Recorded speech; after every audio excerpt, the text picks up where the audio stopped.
Le karting des Fagnes de Mariembourg accueillait fin septembre la 5e et dernière manche de la Yamé Series Benelux 2021 dans la catégorie X30 Senior. Eli Goldstein débarque avec une solide avance, sauf catastrophe, il sera champion pour la deuxième année consécutive. Mais pour l'honneur, ils sont nombreux à vouloir terminer la saison par une victoire. Lors des essais qualificatifs, Noah Maton s'est montré le plus rapide des 49 pilotes engagés.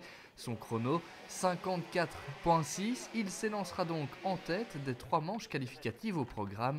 Deuxième place pour Sam Balota, l'Anversois qui court après un premier succès cette saison. Troisième position pour Eli Goldstein, toujours très bien placé derrière le trio belge.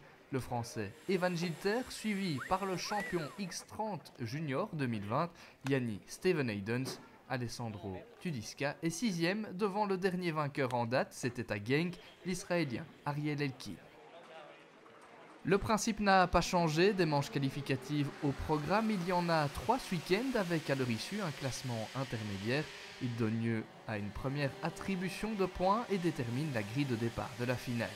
Ces courses proposent déjà de belles bagarres dans le peloton, mais permettent surtout à Evan Gilter de faire la bonne opération. 3 victoires en 3 manches, le Français s'assure la pole position.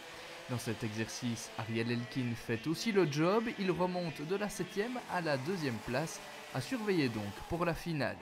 Eli Goldstein fait preuve de régularité aussi et conserve sa 3e position. Il devance Sam Balota, le numéro 287, et Noah Maton, le 217. Un homme a par contre beaucoup perdu dans l'aventure, c'est lui, Yanni Steven Haydens, 5e au chrono, le voilà 12e à l'issue des manches qualificatives. Après le break, place à la dernière finale de la saison avec en pôle Evan Gilter. Il a souvent été aux avant-postes cette saison. Il lui manque juste une concrétisation, une victoire. Il devance son équipier Ariel Elkin, bien décidé à doubler la mise après Genk. Sur la deuxième ligne, Eli Goldstein et Sam Balota, les champions et vice-champions en 2020. 5e position pour Noah Maton, le meilleur des rookies belges ce week-end.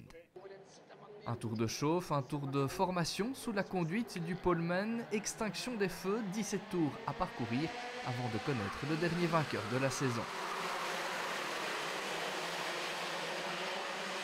Comme toujours, les premiers tours sont animés, Evan Gilter mène la danse et derrière, Eli Goldstein passe à l'attaque sur Ariel Elkin, mais l'Israélien va répliquer quelques tours plus tard. Mieux, il prend même la tête à Evan Gilter. Ces changements de position vont d'ailleurs permettre à Noah Maton de recoller et de se hisser un instant à la 3e place devant Goldstein.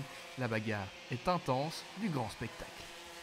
Derrière, c'est la bataille ferme aussi pour la 6e place. Tudiska, Heymans, Steenman, Steven Hayden.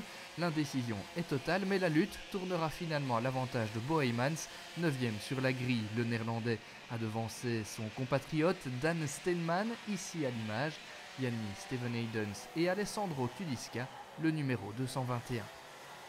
Dans le top 5 de cette finale, on retrouve finalement Noah Maton et Sam Balota, respectivement 4e et 5e. Sam Balota qui termine d'ailleurs vice-champion Benelux cette année. Devant, Evan Gilter a finalement repris les commandes avant la mi-course. La suite, c'est de la gestion, de la régularité. Le Français conclut en beauté en s'imposant devant Ariel Elkin et Eli Goldstein, un succès qu'il attendait avec impatience. Enfin oui, ça faisait longtemps qu'on attendait ça et puis je remercie beaucoup le team car c'est grâce à eux tout ça et puis ça fait tellement longtemps qu'on travaille donc on est très heureux. J'ai gagné toutes mes manches, je loupe juste la pole dans les chronos mais la victoire en finale c'est un week-end parfait. Grâce à sa 3e place, son 5e podium en 5 épreuves, Eli Goldstein a lui décroché un 2e titre d'affilée avec la manière, une satisfaction immense. Bah, c'est vrai que cette saison, il y a eu du fil à retordre, c'était pas une saison facile, il y avait du bon niveau.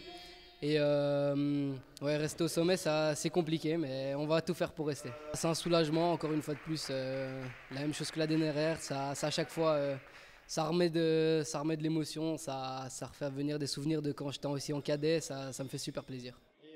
Et c'est sur ces images de joie que se clôture la Yamé Series Benelux 2021, à l'année prochaine.